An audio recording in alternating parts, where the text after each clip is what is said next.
Eu peguei um trekking no sábado na mão que, pelo amor de Deus, se aquilo ali se mantiver como tendência, é pico. Acontece isso muito no meio do trekking.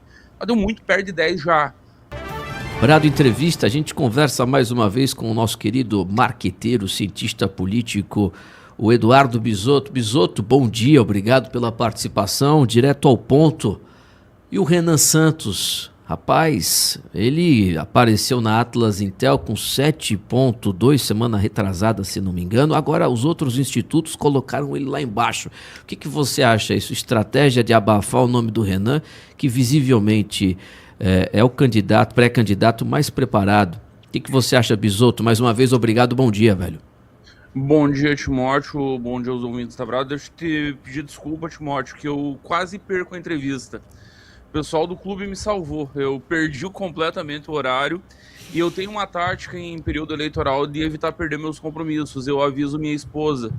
E aí ela não me deixa perder, que ela não esquece. Graças a Deus você apareceu. Ela chegou agora. Você não tinha uma entrevista? Meu Deus, eu tinha. Eu não Tem avisei ainda. pra galera do Perdeu. clube que salvou. Deixa eu te falar, Timóteo, o que eu penso, qual é a minha percepção há alguns meses já. Se você trouxer aqui um professor de estatística, ele vai te dizer exatamente o que eu vou te dizer agora. O que a estatística nos ensina? Ela nos ensina a ler os dados que eu tenho disponíveis. Agora, se os dados que eu tenho disponíveis são ruins, a estatística passa a ser ruim. Ela passa a não refletir a realidade. Nós já temos um problema sério no Brasil, e isso vem se arrastando, não é de agora, não é nem do governo Lula. Deu uma melhoradinha nos anos Bolsonaro, mas não é nem que melhorou, é que estancou um pouco a sangria. Vem lá desde o governo Lula. Do governo Lula, do governo Dilma. Nós temos no IBGE um maluco chamado Márcio Postman, que fica fazendo mapa de cabeça para baixo e botando o Brasil no centro do planeta, como se isso resolvesse o nosso problema. Nós temos servidores no IBGE que denunciam o sucateamento do órgão desde o governo Dilma. Censo se arrasta sem ser feito. O próprio PNAD anual está sendo feito nas coxas. Então, o dado que o IBGE traz já é ruim. Aí nós chegamos no problema dos institutos. Houve uma época no Brasil, quando você tinha Ibope e Datafolha, que os dois mais ou menos se autorregulavam. Era quase a regulação do mercado, estilo liberal, que o pessoal do direito tanto gosta. Quando um começava a ter muito viés, o Datafolha, por exemplo, sempre teve um viés de esquerda. Vinha o outro e corrigia, e os dois meio que se autocorrigiam. Então, quando um fugia um pouco da curva numa rodada, na rodada seguinte ele já voltava. E você sabia que o Datafolha tinha um viés mais de esquerda, você sabia que o Ibope costumava errar em determinados locais. O Ibope implodiu no ciclo eleitoral de 2020, foi o último ciclo eleitoral.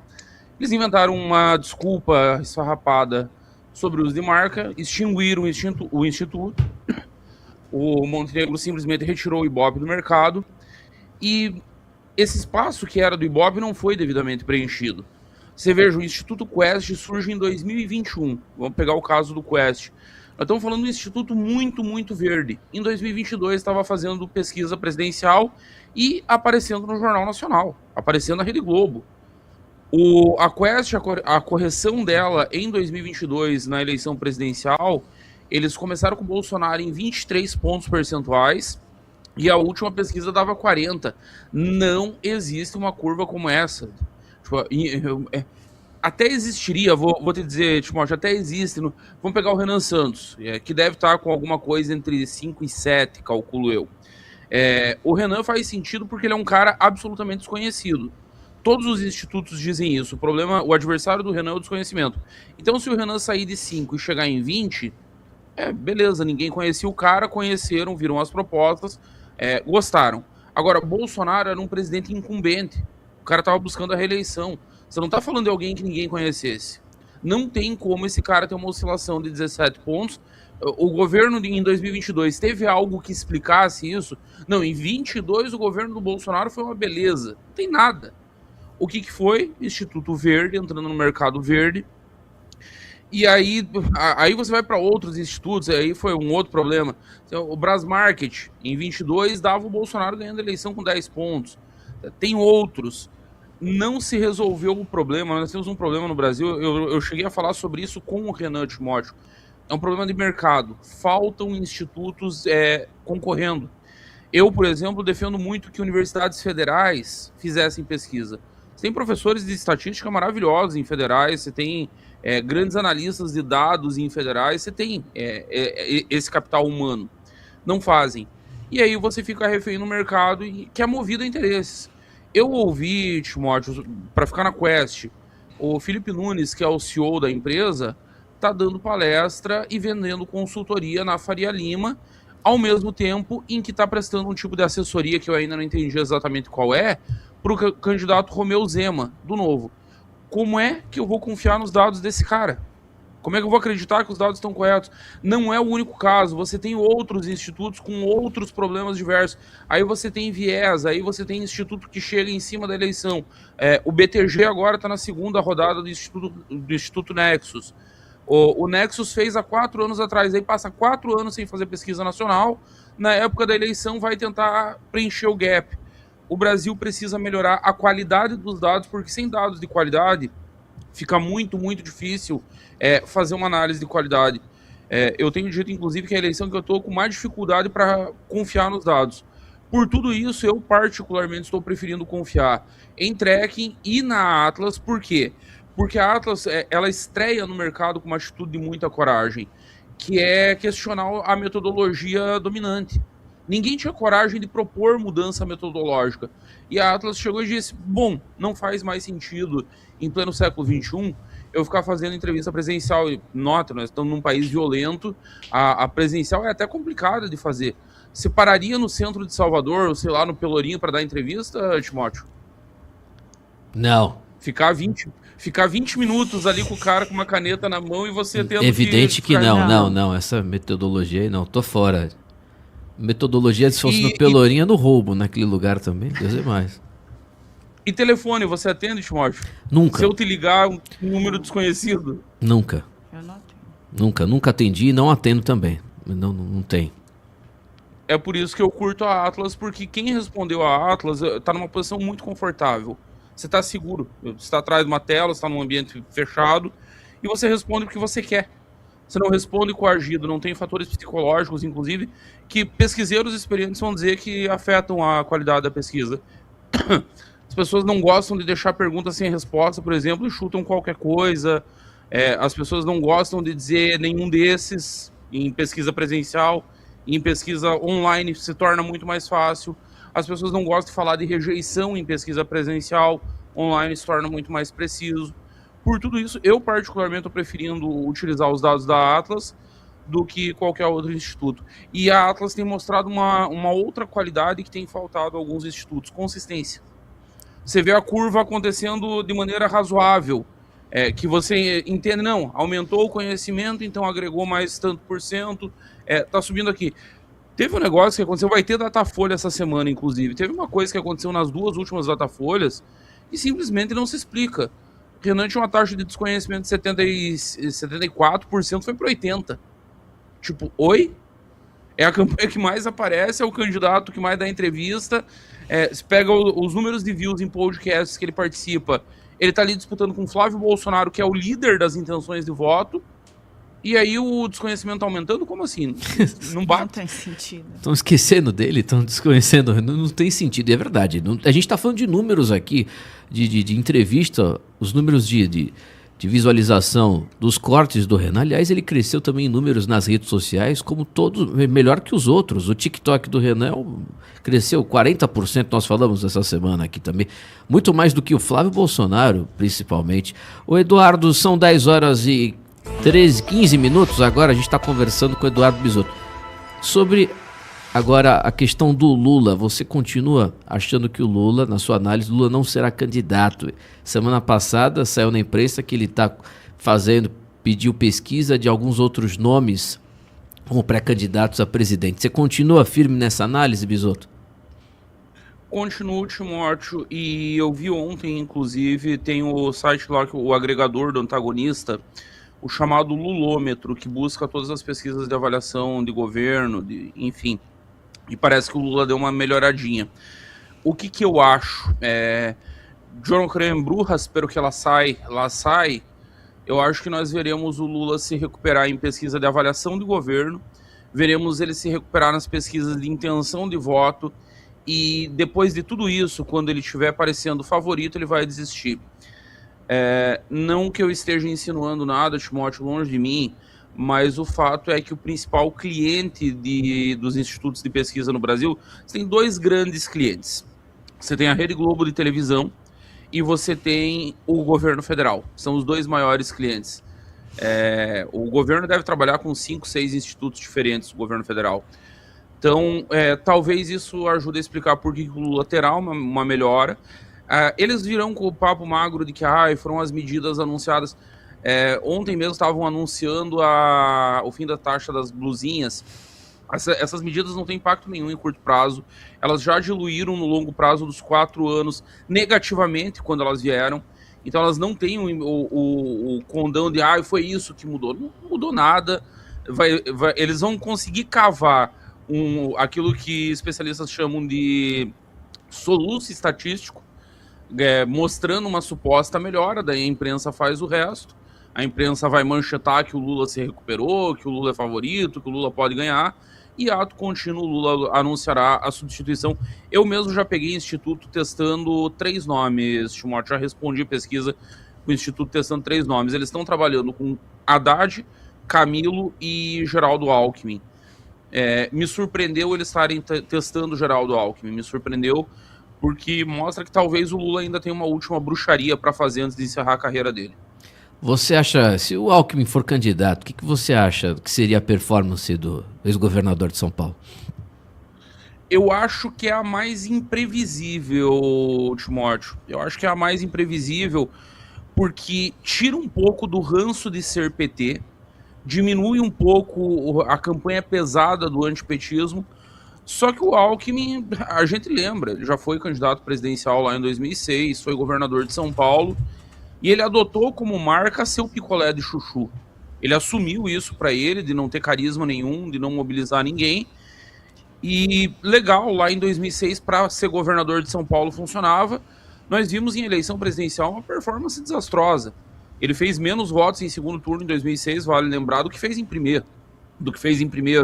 E isso no mundo em que o PSDB era a força hegemônica da centro-direita, em que eles tinham muita grana, muita exposição, grandes veículos alinhados, era o caso da Veja, por exemplo, jornalistas simpáticos espalhados por outros grandes veículos nacionais, e com tudo isso, a performance do Alckmin foi muito ruim.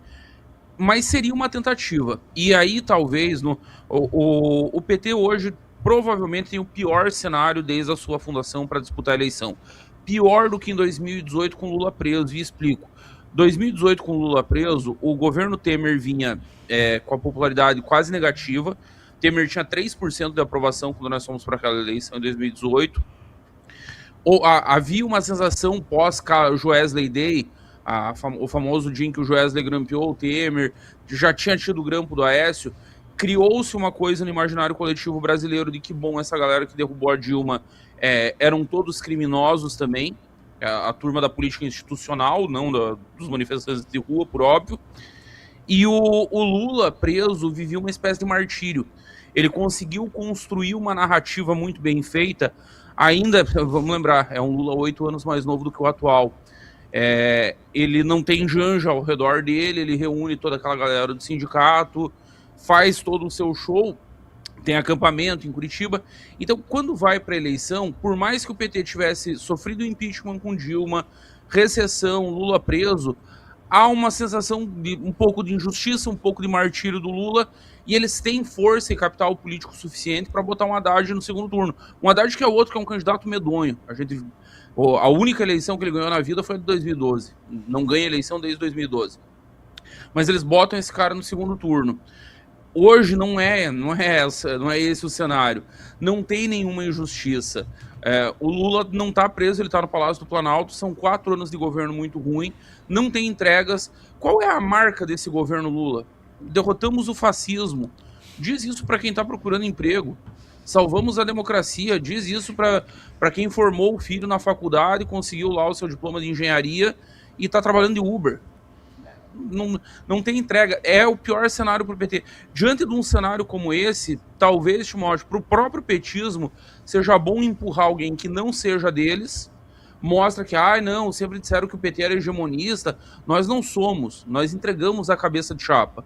Toma um cacete e volta em 2030 com Guilherme Boulos devidamente oxigenado. Vanessa Moreira. É isso aí, muito bom ter você aqui de novo com a gente, Bisotto. Eu queria entender aí, nesse cenário todo, né, que a gente está vendo aí de Lula, que você mantém, né, essa opinião em relação ao Lula não vir candidato. A gente teve também um dado importante hoje, que é a estagnação já prevista do Flávio Bolsonaro e os governadores que estão no pleito estagnados. Você continua firme aí que o Renan pode ser um player que vá ao segundo turno?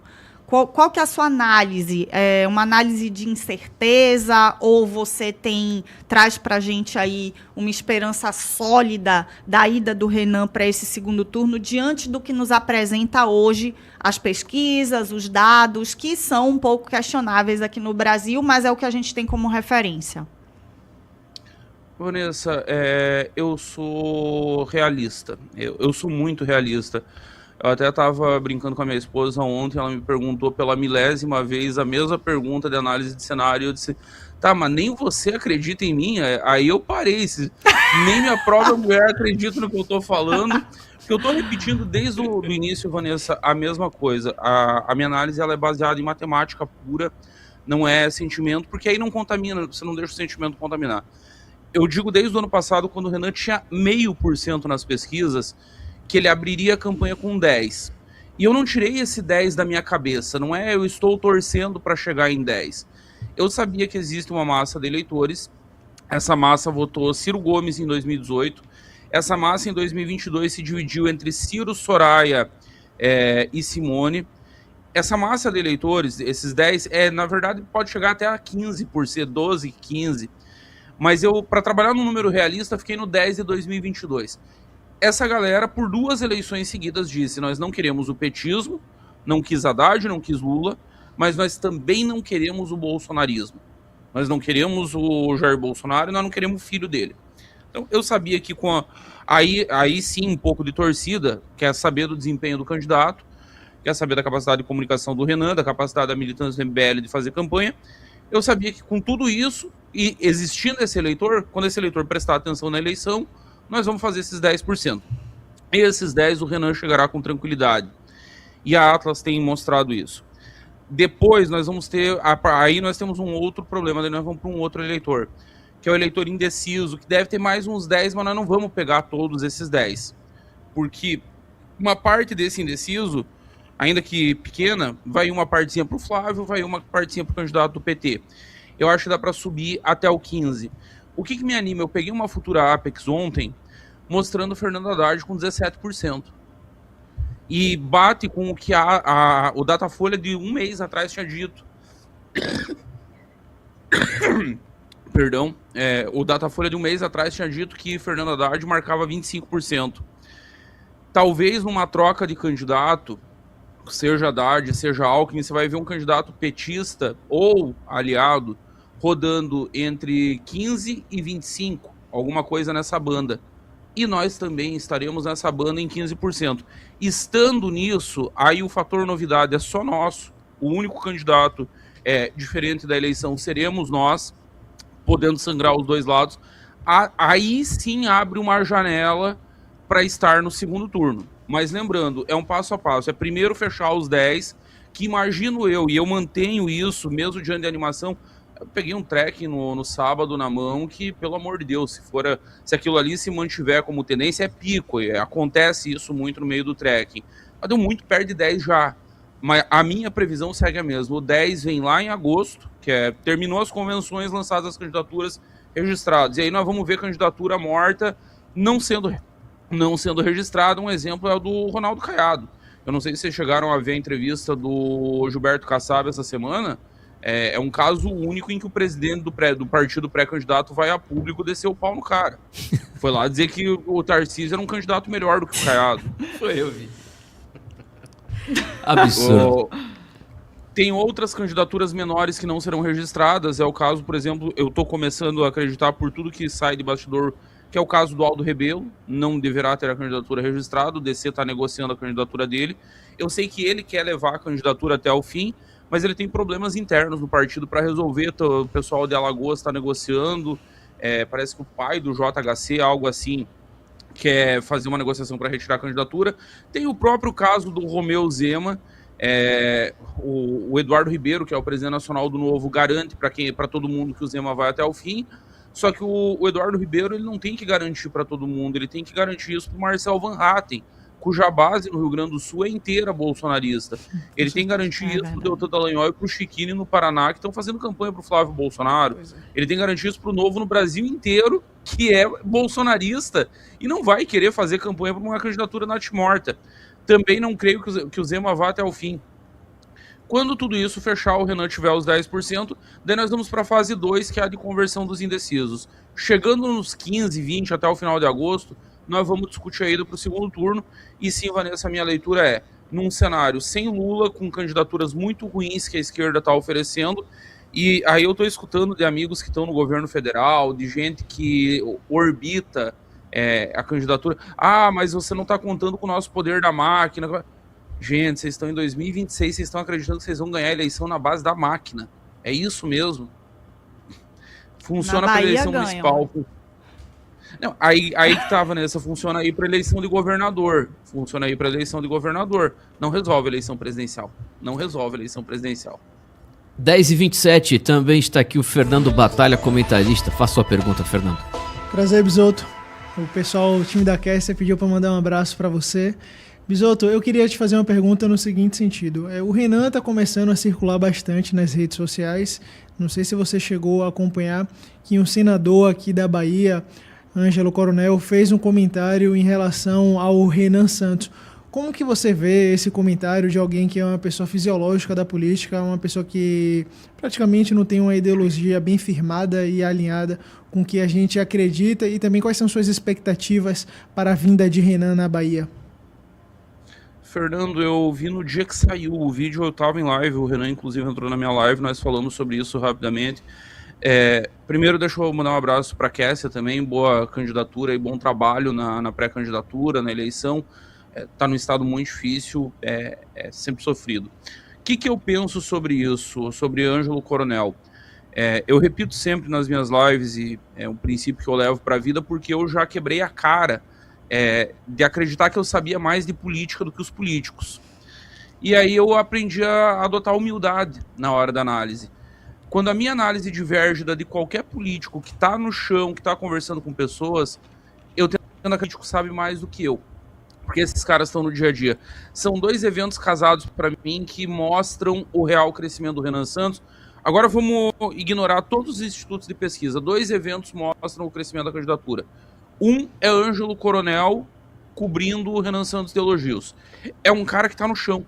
É um cara que está falando com o produtor, é um cara que está falando com o prefeito, com o deputado, que está indo para o interior da Bahia. É um dos herdeiros do velho estilo carlista de fazer política. E esse cara está dizendo, olha, esse menino é muito bom, esse menino vai surpreender, esse menino é inteligente. E o outro evento que corrobora essa entrevista do Coronel é o evento da CNM, a Confederação Nacional dos Municípios, convidando o Renan Santos para participar de um painel lá da Marcha dos Prefeitos em Brasília. Por que isso é importante? Ninguém tem batido tanto nessa questão de municípios inviáveis quanto o Renan Santos. O cara está dizendo que quer acabar com o município, que ele quer fazer fusão. Aí ele vai lá e faz um rolo e complica a vida de centenas, se não de milhares de prefeitos, com essa coisa dos shows. Nós estamos vendo agora no São João um monte de prefeitura correndo para cancelar show, para encerrar contrato. E mesmo assim a CNM vai lá e convida o Renan para participar. O que é isso? Prefeitos sentindo o chão. Tem um cheirinho, eu falava sobre isso ontem na chamada que eu faço semanalmente com os membros do meu clube. Tem um cheirinho de 2018 no ar cada vez mais forte. O aroma de 2018 vai tomando conta do ar. Aquele fenômeno Bolsonaro que por meses tinha um pouco do voto envergonhado, tinha um pouco do estilo ogro do Bolsonaro ser, e as pessoas tinham vergonha de dizer que iam votar nele, que estavam fazendo campanha para ele, que queriam a eleição dele. E aí, aos poucos, isso vai transpirando para as pesquisas, vai aparecendo limpo. E só apareceu a pleno mesmo depois da facada, porque aí as pessoas perderam a vergonha, aí o cara se tornou um mártir. Mas já estava ali, estava presente. O Renan não tem essa coisa do ogro, ele não tem a coisa das brigas, das agressões, de xingar a mulher. Então, eu acho que transpira até mais fácil. Por isso que vem os 10% rápido ali em agosto. Tá aí, são 10 horas e 31 minutos. Ô Bisotto, eu vi que você fez uma aposta, depois eu vi lá na sua rede social que você retrocedeu. Você tinha dito que o Jair Renan, filho do Bolsonaro lá em Santa Catarina, ganharia a eleição para deputado. Desculpa, o Carlos. Você falou que o Carlos ganharia para senador. Que você fez uma aposta. Você continua mantendo ou você voltou atrás mesmo? Você acha que. A minha opinião, acho que ele não ganha, não. Viu? O que você acha? Timóteo vai depender muito da amarração que for feita. E, cara, tá muito estranho. Esse é o cenário mais estranho que eu já vi acompanhando política, em 30 anos acompanhando política aqui do estado. Eu nunca vi uma coisa tão estranha. Parecia tudo resolvido quando o Carlos chegou, daí bagunçou tudo, aí virou uma brigaçada dentro do bolsonarismo. Essa briga não é externa. A crise não existe de fora para dentro, não é como se o Carlos, a candidatura não emplacou, não. É de dentro do bolsonarismo. É uma briga pela segunda vaga, é uma briga pela eleição da Ana Campanholo, deputada federal, é uma briga em múltiplas frentes aqui no estado. Aí, briga, vão enquadrar. Não enquadraram e a Carol Detoni ganhou, no grito, a segunda vaga. Aí o Carlos começa naquele estilo que parece português, é algo muito próximo do português, do jeito que ele escreve, até lembra o nosso idioma, mas é um dialeto todo próprio que só na cabeça dele existe. Ele faz uma sequência de tweets falando que foi visitar o pai e que o pai ainda não fechou a lista de senadores. O que isso dá a entender? Que a vaga da Carol não estaria garantida. Aí recua. Nesse meio tempo, vai lá Michele Bolsonaro e começa a compartilhar Esperidião a mim nos stories. Aí vem o Carlos e faz um lançamento de candidatura aqui nesse último final de semana. Ele, Flávio, Carol e Jorginho. Eu confesso, vou usar as palavras que eu ouvi do ex-governador Raimundo Colombo há coisa de um mês atrás. Eduardo, eu não entendo mais nada de política. O ex-governador Raimundo Colombo foi eleito 2 vezes em primeiro turno. É um bando de louco fazendo política no nosso estado. É uma galera que não tem noção. Não tem noção do que está fazendo. Vamos ver o que acontece na convenção. O que acontece se a chapa for Carlos e Carol, Timóteo? O João Rodrigues deve ser candidato ao Senado ao invés do governo. O João Rodrigues está bancando uma pré-candidatura ao governo. Se for Carlos e Carol, ele vem para o Senado. Por quê?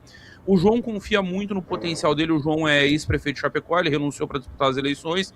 4 vezes prefeito de Chapecó, um cara extremamente carismático, ex-radialista, um grande comunicador.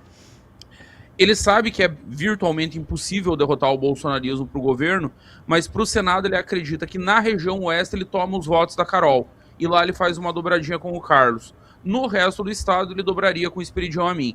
Então, fazendo 2 dobradas paralelas, ele conquistaria a segunda vaga e tiraria a Carol. Mas nem o João acredita que se tira o Carlos. O Carlos, Timóteo, o que eu perderia a aposta, é que minha aposta era que ele não baixaria de 60%. Nessa brigaçada toda começou a ter desgaste. Eu estava respondendo ao Fernando ali sobre a questão do coronel e da CNM. Eu acredito em político de chão. Eu fui conversar com um deputado que tem 50 anos de política aqui em Santa Catarina e que continua nativa e que está rodando o estado. A minha pergunta foi bem direta. Vem cá, me diz, como é que está no chão? O que as bases estão dizendo? O que prefeito está dizendo? O que vereador está dizendo? E ele me respondeu, tá feio. Tá feio, a coisa não tá boa. E chegou-se a cogitar aqui, por um curto período de tempo, pra você ver o quanto essa briga bolsonarista tá feia, até que o Carlos viesse a federal.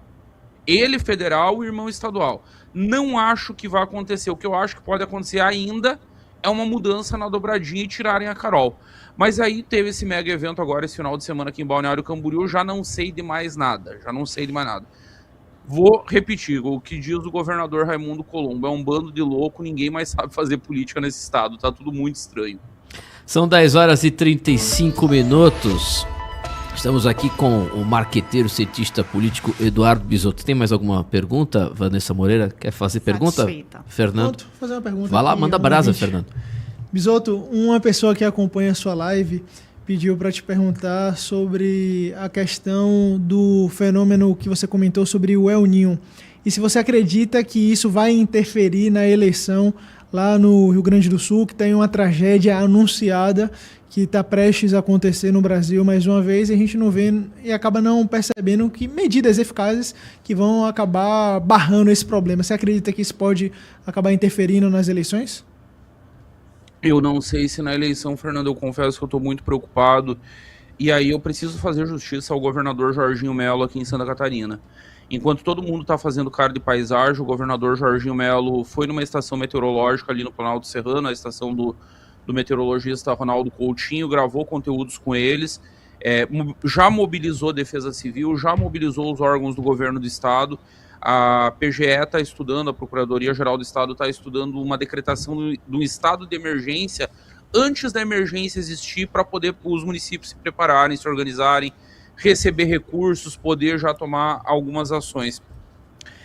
Me entristece, Fernando, essa coisa do Super El Niño, porque e a própria Metsul falou sobre isso na tragédia do Rio Grande do Sul, depois tornou a falar sobre isso nas chuvas em Minas Gerais.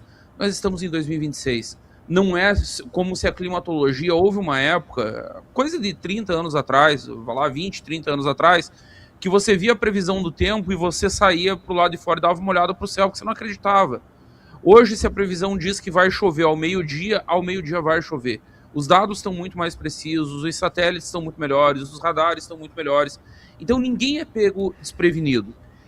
Nós estamos com os dados do El Niño, tudo indica que vai ter o maior El Niño da história, pelo menos da história registrada, desde que se começou a avaliar.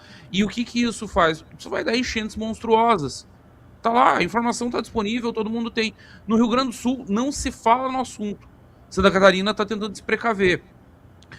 Acho que é o único lugar em que está rolando essa precaução.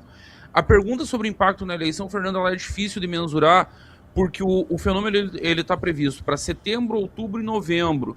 Qual que vai ser o ápice? Nem os meteorologistas cravam, não, nesse momento vai desabar o mundo. Em algum momento entre setembro, outubro e novembro.